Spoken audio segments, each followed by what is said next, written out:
Les continentaux, alors si c'est compliqué, c'est grave. J'ai dit que je ne parle plus. Mieux aimer la vidéo, vous suivez. Les graves. Voici Prince Aimé qui a répondu à la rupture du contrat de WaxD. Et rien ne parle plus. Vous-même suivez. Bonjour, bonsoir, selon l'endroit ou le lieu où vous trouvez en ce moment. Salut à tous les internautes, à ceux qui auront la possibilité d'écouter cette vidéo. Je suis le papa de Viviane, le conseiller du peuple. Frères et sœurs, je vous ai dit que la vérité va triompher dans cette histoire. Et que ce n'est pas par ingratitude ou par méchanceté que j'ai commencé à parler. C'est parce que je me suis rendu compte que les gens n'étaient pas sur la même longueur d'ombre que moi et qu'il n'y avait pas du sérieux. Sauf que beaucoup de Camerounais ont vu cette histoire venir et l'ont prédit. Moi, j'étais encore dans une confiance aveugle. Je faisais encore confiance à ceux-là à qui j'avais remis mon destin et mon projet. Jusqu'à ce que je me rende compte que la plupart des Camerounais qui prédisaient une confusion totale et une situation où je ne devais pas profiter grand-chose si les gens n'ouvrent pas les yeux, avaient raison. Vous avez écouté le frère WaxD et Calabash dire qu'il met fin à son contrat avec moi et que je dois lui dédommager 25 millions. Moi, je vous ai dit que si le buzz de Viviane n'a rien produit, ça a produit au moins 1 milliard de francs CFA. Et je dis toujours, je me tiens sur la parole de WaxD qui m'avait dit lui-même que si je n'ai rien gagné sur cette chanson, c'est au moins 1 milliard. Et sachez que les gens ont repris cette chanson à travers le monde entier. Et c'est Calabash qui sait, et les autres personnes qui travaillent autour de moi qui savent les contacts qu'ils ont établis avec les uns et les autres. Les accords qu'ils ont eu entre eux et les uns et les autres, l'argent qu'ils ont touché. Et il y a plusieurs témoignages des Camerounais de l'intérieur comme de l'extérieur concordants qui indiquent que les gens ont touché des pactoles. Non seulement au niveau des droits d'auteur, des royalties, mais aussi au niveau des contrats avec des sociétés multinationales. Je ne vais pas revenir dessus. Aujourd'hui, WaxD vous dit qu'il quitte le bateau.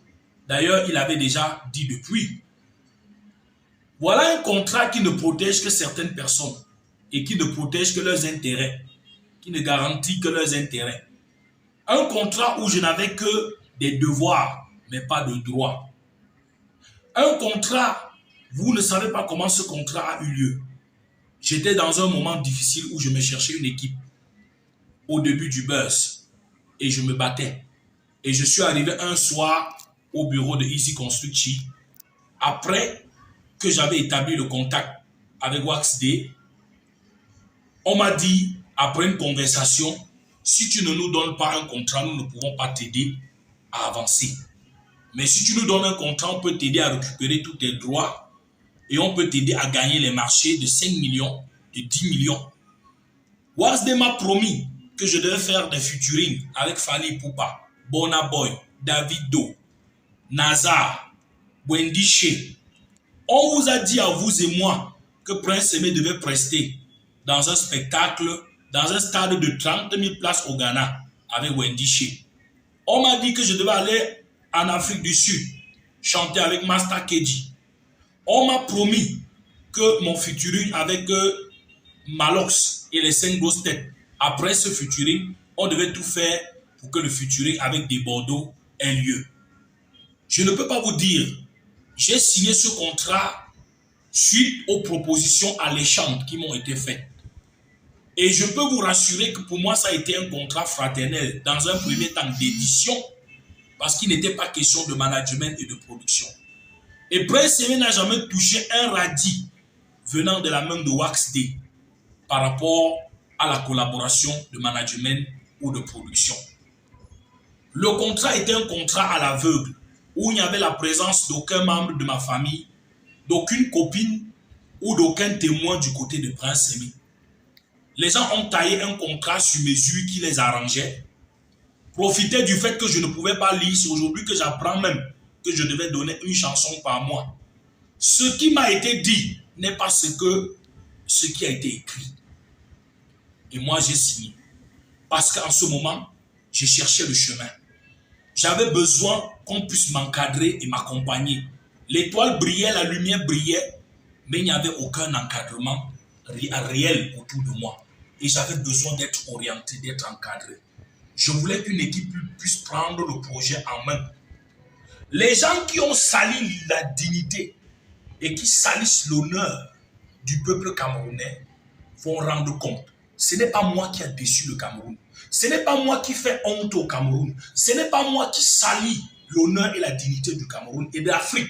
Parce qu'il faut dire que Viviane est une chanson qui est allée au sommet de l'Afrique. Il n'y a pas un pays en Afrique où on n'a pas dansé Viviane. Et l'honneur revient à la musique camerounaise, à la culture camerounaise. On n'a jamais vu une chanson qui est reprise par plus de 20 artistes dans le monde entier. Et tout ça, il devait avoir des droits qui ont été encadrés par Calabash et accompagnés de Easy Consulting. Je voudrais vous dire que ce n'est pas moi qui ai mis Easy Consulting et Calabash Entertainment en conflit. Les deux travaillaient ensemble dans le cadre de notre projet, jusqu'à ce que ça pète entre eux. Le problème d'argent. Et c'est d'abord Easy Consulting apparemment qui aurait retiré Wax Day et Calabash de ma page Facebook, YouTube et TikTok. Ensuite, Wax Day à son tour a enlevé ma chaîne YouTube et logé dans un autre compte et bloqué Easy Consulting. Easy Consulting à son tour a définitivement banni Wax Day de ma page Facebook et TikTok. Parce qu'il y a eu clash entre eux par rapport à la magouille qui se faisait. Moi-même, j'étais au milieu, j'étais perdu. Vous voulez que je vous raconte quoi? On a parlé de la chambre. Vous voulez que je vous raconte l'histoire de la chambre? Vous voulez que je vous raconte l'histoire de la chambre dont on dit qu'on m'a logé à Santa Barbara et où j'ai refusé de rester? Vous voulez que je vous raconte quoi? Wax Day lui-même m'a dit, un soir, lorsque je suis arrivé au bureau de Easy Consulting, j'étais au téléphone avec lui, avec Easy Consulting, que j'ai fini avec les plateformes de téléchargement. J'ai récupéré tout l'argent. Et ton argent arrive d'ici quelques jours. Comme c'est une affaire internationale, ça prendra encore quelques jours. C'était au bureau de Easy Consulting. Les 300 000 $ que nous avons réclamés. Il a dit que c'était obtenu. Moi-même, j'attendais l'argent, j'étais déjà content. Mais après, il a changé encore de conversation. Il a encore tourné la langue, commencé à raconter d'autres choses. Vous voulez que je vous dise quoi? Des promesses qui m'ont été faites et qui n'ont pas été tenues. Si on veut parler de celui qui n'a pas respecté son engagement, qui n'a pas respecté son engagement? Qui n'a pas respecté son engagement dans cette histoire? Il faut dire que je n'ai jamais reçu un radis dans le cadre de la production. Je l'ai déjà dit. Je me permets de me répéter. C'est de la tautologie. Donc, je voudrais dire que c'est pas Wax Day, Calabash ou même mes frères de Easy, pour qui j'ai beaucoup de respect, qui ont amené la lumière autour de Prince Aimé. Les gens qui ont fait le job, nous le savons tous. Il y a des Bordeaux, il y a les frères au Nigeria, il y a Malheur Survivor et toute la solidarité camerounaise autour. Wax Day n'a fait qu'accompagner le projet. Il n'a fait qu'accompagner la solidarité camerounaise autour du projet Viviane. Ce n'est pas lui et ce n'est pas qui que ce soit qui a apporté la lumière autour de Prince Aimé. Nous tous, nous sommes importants les uns pour les autres, mais personne n'est indispensable.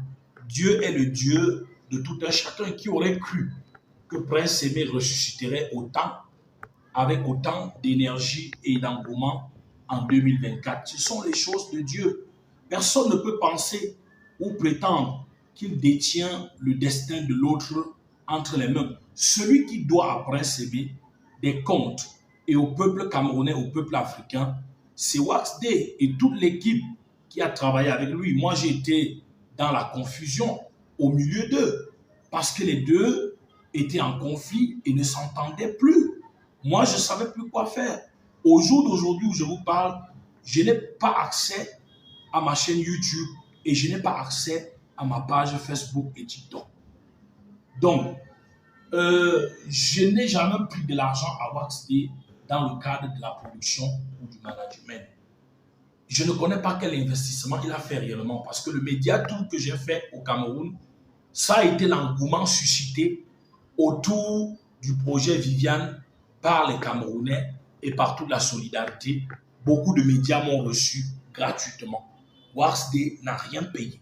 Je ne sais pas quel est l'investissement qu'il a eu à faire. Il avait dit qu'il devait m'inscrire à la SACEM.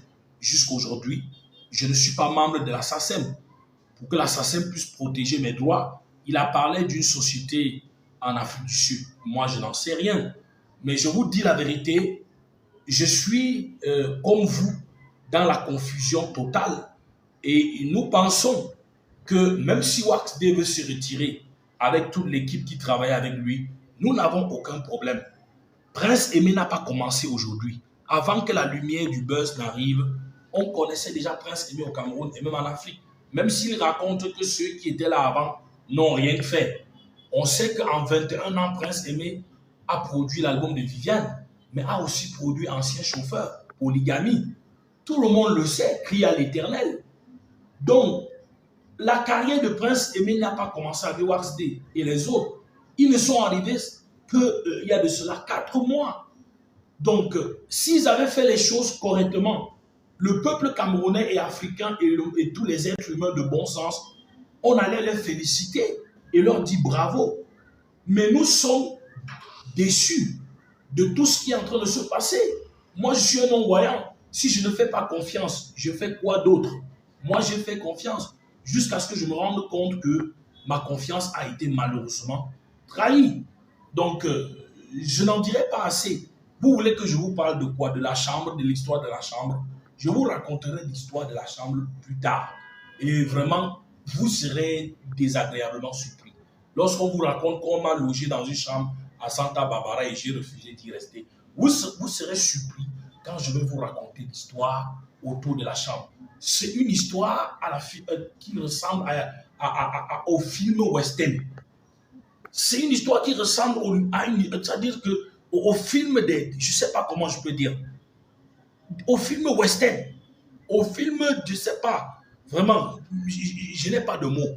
Je n'ai pas de mots. Mon histoire, c'est parce que je suis quelqu'un qui trouve le courage et garde le moral. Je devais vous parler de ce que j'ai vécu en pleurant. Mais je rassemble beaucoup de force, peuple camerounais, pour ne pas pleurer quand je parle. Vous croyez que je suis trop fort, mais très souvent, quand je finis de vous faire des vidéos, après, je pleure au moins 5 minutes. Je pleure au moins 5 minutes. Parce que je ne sais pas pourquoi je dois vivre tout ça, même au moment où le bon Dieu a décidé d'envoyer un vent de gloire sur mon chemin. Je n'ai jamais fait du mal à qui que ce soit. C'est à vous de me rendre justice de ma partie adverse. Que Dieu vous bénisse.